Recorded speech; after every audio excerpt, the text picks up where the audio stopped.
இவன் பாவம் பணக்கார மாமனார் வந்து பணம் கொடுப்பாருன்னு நம்பி ஏமாந்துட்டான். ஆனா ஏன்டா கேக்குற? மீனாவோட தங்கச்சி சீதா ஒருத்தனை லவ் பண்றா. அப்படியா? கெட்ட விஷயம்டா, அதனால ஏத்துக்க முடியலடா. ஏன்டா? சீதா ரொம்ப நல்ல பொண்ணு. லவ் பண்ற பையன் போலீஸ்ரா, கெட்ட போலீஸ். அவன்லாம் என்னால மாப்பிள்ளை ஏத்துக்க முடியாதுடா. சீதாக்கு பிடிச்சிருக்குல்ல, உனக்கு பிடிக்கலன்னா நீ அவங்ககிட்ட பேசாத, அவ்வளவுதானே. அதெல்லாம் முடியாதுடா. சீதா கெட்ட போலீஸ் தான் கட்டி வைப்பேன்னு சொல்றாடா. பேச்சே கேட்க மாட்டாடா. நீதான் அன்னிக்கிட்ட பேசவே மாட்டீங்க. டேய், அம்மா அவன் மேல கோவமா இருக்காங்கடா. நீ கேளு, அம்மாவை மதி, அதெல்லாம் தப்பு கிடையாது. ஆனா பொண்டாட்டின்னு வந்துட்டா அவளையும் சேர்த்துதான் நம்ம. நீயே தப்பு பண்ணிருக்கால. ஏய், யாரு தாண்டா தப்பு பண்ணல? மலேசியாவில இருந்து பணம் வரணுதோ நீயும். நீ மட்டும் அன்னைக்கு அந்த மலேசியா மாமாவை கல்யாணத்துல இருந்து கூட்டு வராம இருந்திருந்தா. ஏமாத்தினெல்லாம் நீங்க. நான் அந்த ஆளை கூட்டு வந்தனால இப்ப மொத்த பள்ளியும் தூக்கி என் மேல போடுறீங்களா? நீ இப்படியே இருந்தேன்னு ஏன் உன் ஃப்ரெண்டு சொன்னான்னு சொன்னேன்ல, ஒண்ணு அது நடக்கும். பொண்டாட்டிய ஜாக்கிரதையா வச்சுக்கணும்டா. நான் ஒன்னு சொல்றேன் கேளு.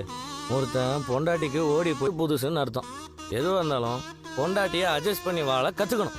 பொண்டாட்டிய டேய், அவர் சொல்றது கரெக்டா இருந்துச்சுன்னா கண்டிப்பா கேட்பேன். ஆனா எனக்கு சரியா படல.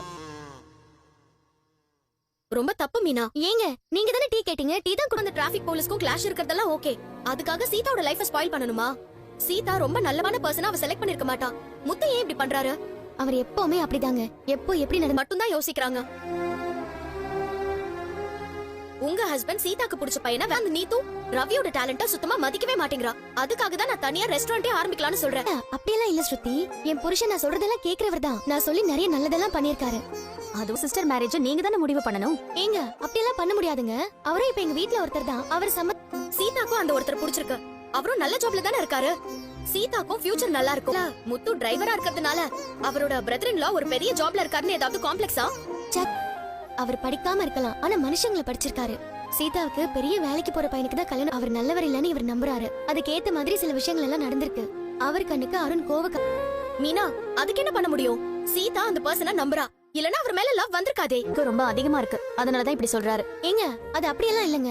இப்போ ஒரு அப்பா தன் பிள்ளைங்க கஷ்டப்படாம வாழணும்னு நினைக்கிறாரு. அது எனக்கு எதுவும் தப்பா தெரியல. ஆனா அவர் அதை புரிஞ்சுக்க மாட்டாங்க. ரோஹிணியோட ஹஸ்பண்ட் எவ்வளவோ பரவாயில்ல, மனோஜ் ஆச்சும் கேப்பாரு. ஏன் போல இப்பெல்லாம் மனோஜ்